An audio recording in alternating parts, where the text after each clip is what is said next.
Hey everyone, welcome back. I'm Shatty, and I'm so grateful you're here with us today. We often feel stuck in our patterns, but what if I told you that you have the power to literally rewire your inner world? Today, we're diving deep into how you can change your brain to transform your life. Before we jump in, if you want to join our journey of making wisdom go viral, take a second to hit that like button and subscribe. It helps us grow this beautiful community. Now, let's get. Imagine for a moment that you are a tenant living in a house you didn't build.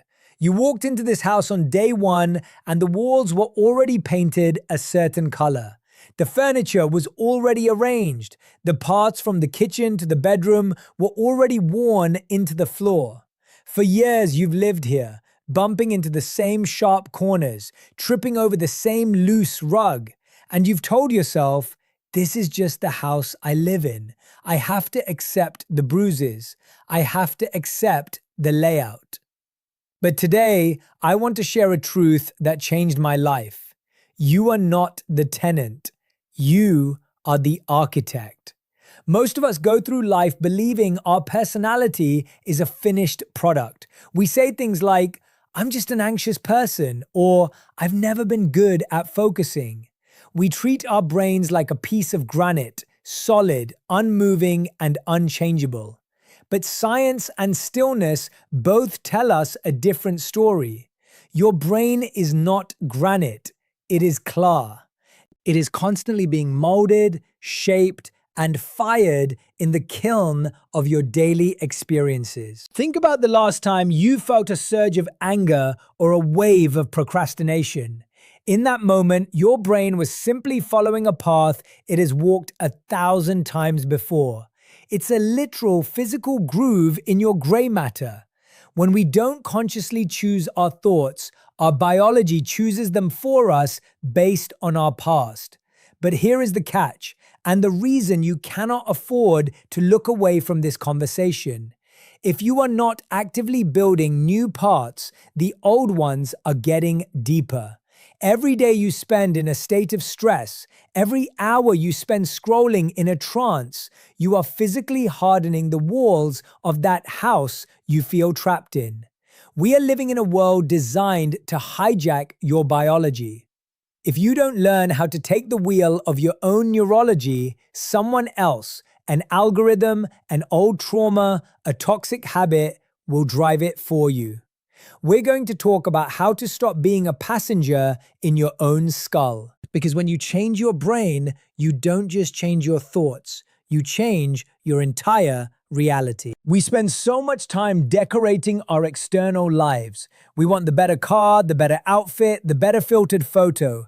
But we forget that we experience the entire world through a 3-pound organ sitting in the dark.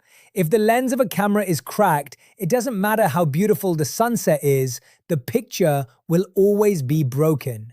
Most people will live their entire lives and never truly meet their potential. Not because they lack talent, but because they are operating on an outdated operating system. In the next few minutes, I'm going to show you the 3 neural keys to unlocking a version of yourself you haven't met yet. If you stay with me until the end, I will share the 1 60-second morning practice that literally thickens the prefrontal cortex, the part of your brain responsible for joy and focus. You aren't just watching a video, you are beginning a renovation of your soul. In the monastery, I learned that the mind is like a turbulent ocean. Most of us are drowning in the waves. But meditation isn't about stopping the waves, it's about learning to surf. When you sit in stillness, you start to see that I am angry is a lie. The truth is, I am experiencing a feeling of anger. That tiny gap, that space between the emotion and your identity is where neuroplasticity begins. In that gap, you are telling your brain, I am the boss now. We live in an age of continuous partial attention. We are everywhere and nowhere at the same time. Every time you check your phone when you're bored, you are training your brain to be incapable of deep peace. You are literally pruning away your capacity for presence. We must learn to monotask, to be where our feet are. When you wash the dishes, wash the dishes. When you listen to a friend, listen to the friend. This isn't just being nice, it's brain training. The most beautiful discovery in neuroscience is that the brain lights up more during giving than receiving. When we are obsessed with my problems and my stress, our amygdala, the fear center, stays on high alert. But the moment we ask, how can I serve? The brain shifts into a state of flow. Compassion is the ultimate brain builder. You don't need to change your whole life by tomorrow. You just need to change the next thought. You are the architect. You have the tools.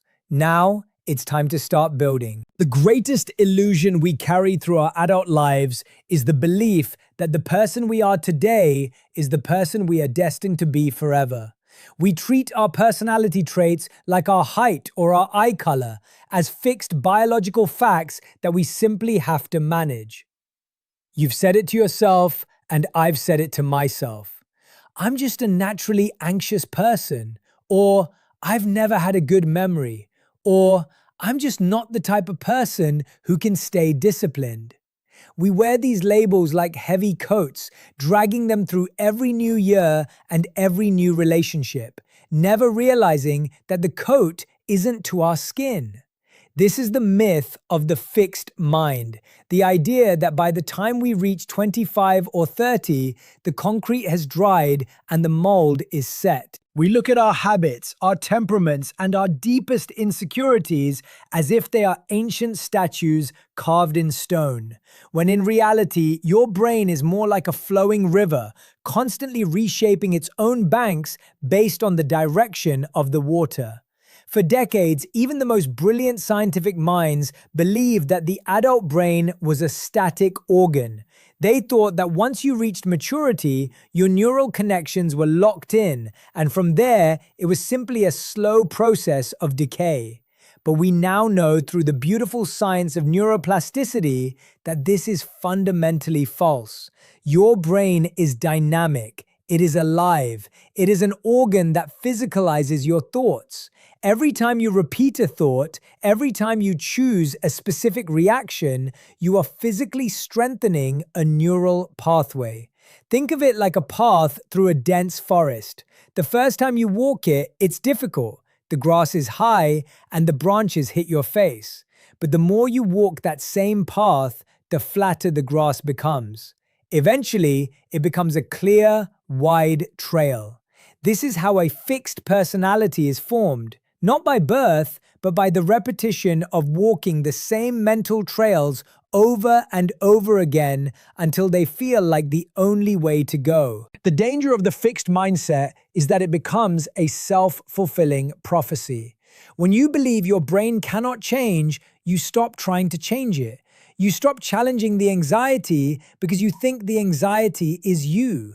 You stop trying to learn the new skill because you think your learning years are behind you. But the moment you embrace the truth of neuroplasticity, the entire world shifts.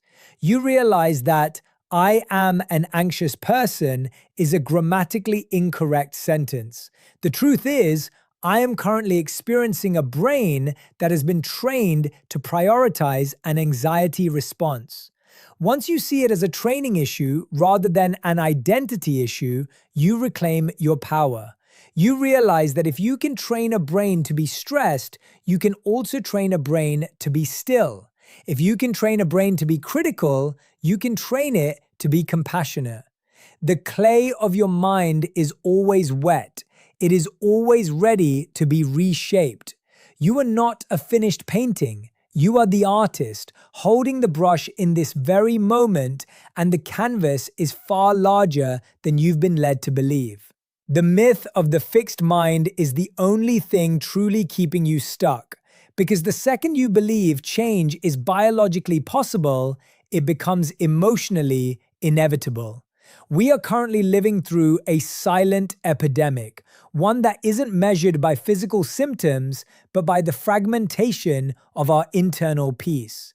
We have entered an era where our attention is the most valuable commodity on earth. And because we aren't guarding it, we are paying a staggering cognitive cost.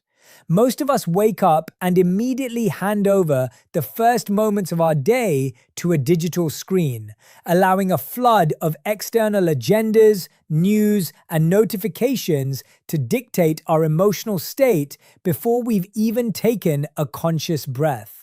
This isn't just a bad habit, it is a physical restructuring of your brain. Every time you switch tasks, every time you interrupt a deep conversation to glance at a buzz in your pocket, and every time you scroll through a feed while waiting in line, you are training your brain to be incapable of depth. You are essentially teaching your neurons that stillness is a threat and that constant stimulation is the only safety. Over time, this creates a brain that is physically shrinking in its capacity for presence. The prefrontal cortex, the seat of our focus and emotional regulation, begins to weaken, while the amygdala, the ancient reactive part of our brain, becomes hypersensitized. We wonder why we feel anxious, why we can't sit through a book, or why we feel disconnected from the people sitting right in front of us. The truth is that we have traded our depth for breadth and our peace for a hit of dopamine that never quite satisfies the hunger it creates. The cognitive cost of this distraction is that we lose the ability to hear our own inner voice. When the external noise is constant, the internal signal becomes faint. We become like a radio tuned to 10 different stations at once. All we hear is static, and we mistake that static for our own thoughts. This constant fragmentation prevents us from entering what psychologists call flow, that beautiful state where time disappears and we are fully immersed in the present moment. Flow is where healing happens, where creativity is born, and where we actually feel alive. But flow requires an undivided mind, and modern life is a war on the undivided mind. We have become experts at being everywhere and nowhere, physically present in a room, but mentally wandering through 1,000 digital hallways. This creates a thinness to our lives, a feeling that we are skimming the surface of our experiences rather than diving into them. We are watching our lives happen through a lens of distraction rather than feeling them happen through the clarity of focus. To reclaim our brains, we have to understand that attention is a muscle, and right now, most of us are allowing that muscle to atrophy. Every time you choose to stay with a difficult thought instead of reaching for a distraction, you are doing a rep for your mental health. Every time you leave your phone in another room to have a meal with a loved one, you are feeding the part of your brain that knows how to be happy. We have to become intentional architects of our environment because the world will not give us peace by accident. The world is designed to keep us distracted because a distracted mind is easier to influence and easier to sell to. But a focused mind is a free mind. When you protect your attention, you are protecting your soul. You are saying that your internal world is more important than the external noise. You are choosing to stop the thinning of your life and start the deepening of your spirit. The cost of distraction is nothing less than the quality of your entire human experience. And the only way to lower that cost is to decide right now that your focus is not for sale. One of the most profound shifts in human consciousness occurs the moment you realize that you are not your thoughts. You are the one hearing them. Most of us spend our entire lives fused to the voice in our heads, believing every narrative, every criticism, and every fear it whispers as if it were an absolute, objective truth. We walk through the world identifying so closely with our mental chatter that when a thought says, "I am a failure," we don't see it as a passing cloud of data. We see it as the sky itself. But to change your brain, you must first learn to step back and become the observer. In the monastery, we were taught that the mind is like a busy street in a crowded city. And for most of our lives, we are standing in the middle of that street, getting hit by every car, yelled at by every driver, and swept up in the chaos of the traffic. The goal of mindfulness isn't to stop the traffic, it's to move to the sidewalk. From the sidewalk, you can watch the cars go by without being run over by them. You can see a red car of anger, a blue car of sadness, or a gray car of worry, and you can simply acknowledge their presence without letting them take you where they are going. This is what I call the observer effect, and it is a biological game changer. When you are lost in a thought, your brain's emotional centers, the amygdala, are firing as if the thought is a physical reality. If you think about a stressful meeting tomorrow, your body produces cortisol today. Your brain doesn't know the difference between a real threat and a thought about a threat. However, the moment you label that thought, the moment you say to yourself, I am having a thought that I'm worried about tomorrow, you activate the prefrontal cortex.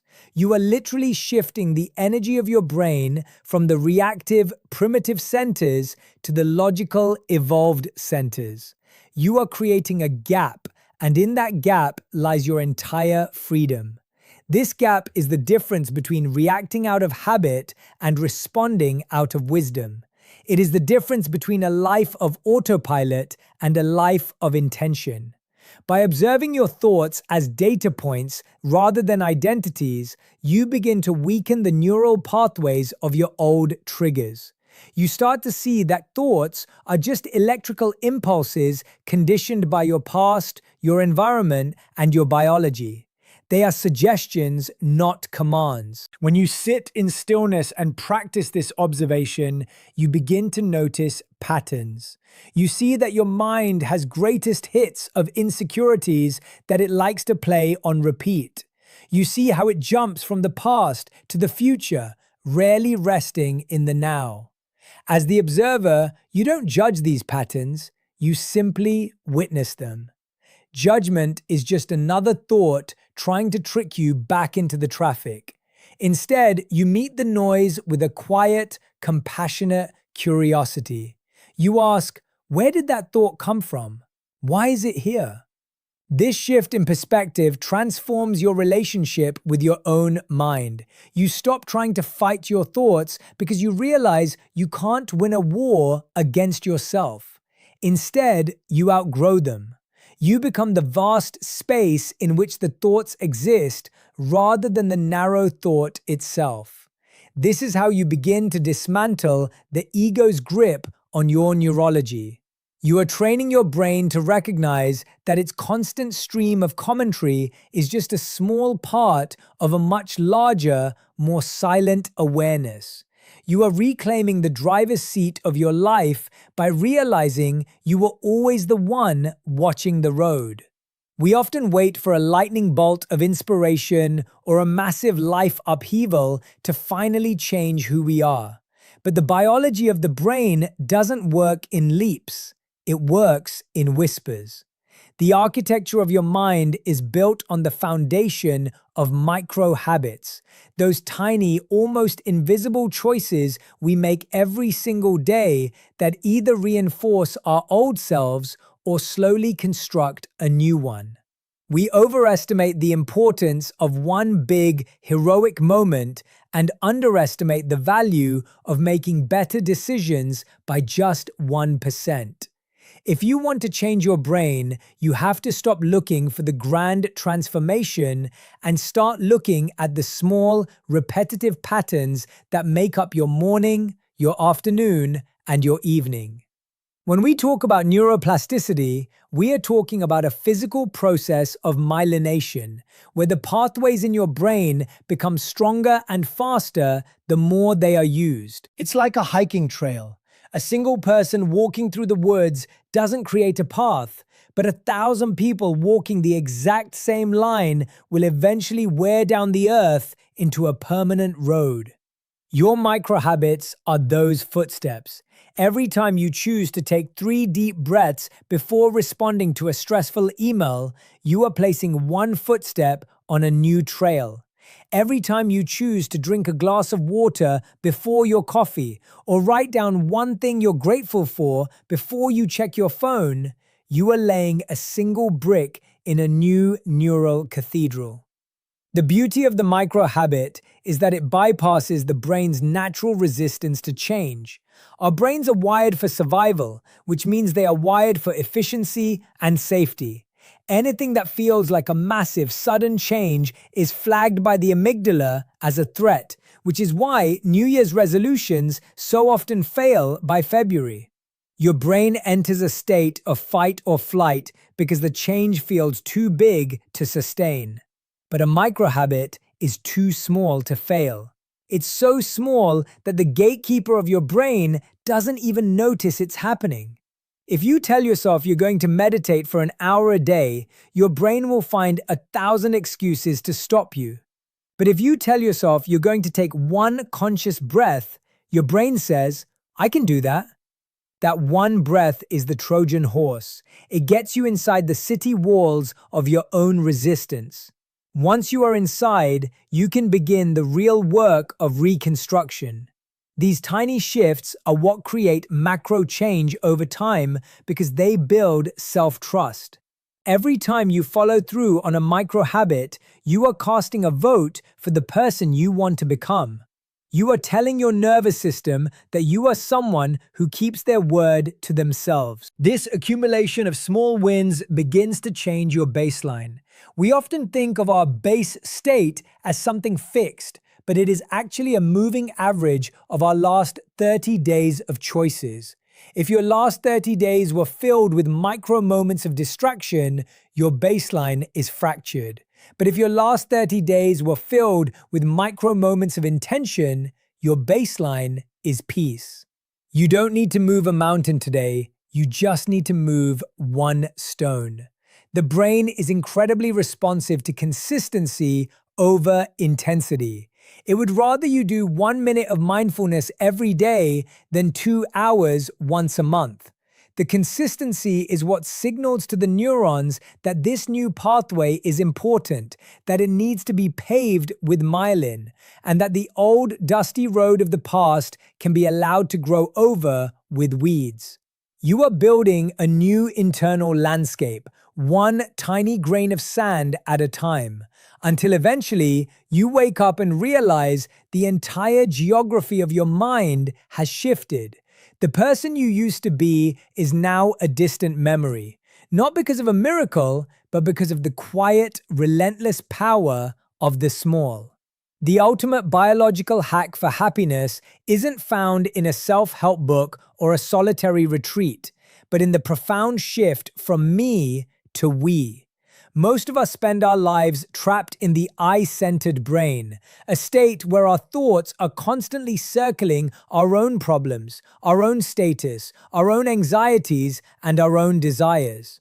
When we are caught in this loop, the amygdala, the brain's fear center, is perpetually on high alert, scanning the horizon for anything that might threaten our ego or our comfort.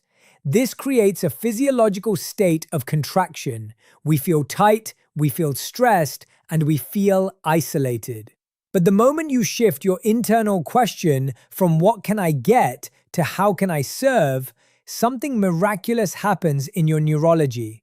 You are effectively flipping a switch that moves the blood flow from the primitive, fearful parts of the brain to the higher, more evolved centers of connection and empathy. Science shows us that acts of service and compassion trigger the release of oxytocin, often called the bonding hormone, which naturally lowers cortisol and reduces systemic inflammation. Service is not just a moral choice, it is a biological necessity for a healthy mind. When we live for ourselves, our world becomes very small, and in a small world, every little problem looks like a mountain. A minor inconvenience feels like a catastrophe because it is the only thing in our field of vision. But when you dedicate your energy to the well-being of others, your world expands. Your perspective shifts from a microscope to a telescope. You begin to see your life as part of a much larger tapestry, and suddenly your individual stresses begin to lose their grip on your nervous system. This is the service shift, and it is the most effective way to quiet the default mode network. That part of the brain responsible for rumination and the endless critical inner monologue. When you are focused on someone else's pain, someone else's growth, or someone else's joy, you are literally giving your own ego a rest. You are giving your brain a break from the exhausting task of maintaining the self. This creates a state of flow that is far more sustainable than the temporary dopamine hit we get from personal achievement or material gain. In the Vedic tradition, we talk about the concept of seva, or selfless service, as a path to liberation. Modern neuroscience is finally catching up to this ancient wisdom, discovering that the helper's high is a real chemical reality. When you help another person, your brain's reward system lights up even more intensely than when you receive a gift yourself. This is because we are fundamentally wired for connection. We are social architects, and our brains are designed to thrive in community and contribution. When you isolate yourself in your own ambition, you are working against your own biology. But when you align your talents with the needs of the world, you are working with it. You start to experience a sense of purpose that acts as a buffer against depression and anxiety. Purpose is the ultimate neural stabilizer. It gives your brain a reason to stay resilient, a reason to keep healing, and a reason to keep growing. You realize that your brain wasn't just given to you for your own survival. It was given to you to be a channel for something greater. By becoming a contribution to the lives of others, you inadvertently become the greatest beneficiary of your own kindness. You find that the hole in your heart that you tried to fill with external success can only be filled by the light you bring to someone else's life. This is the final and most beautiful piece of the puzzle. To change your brain, you must look beyond it.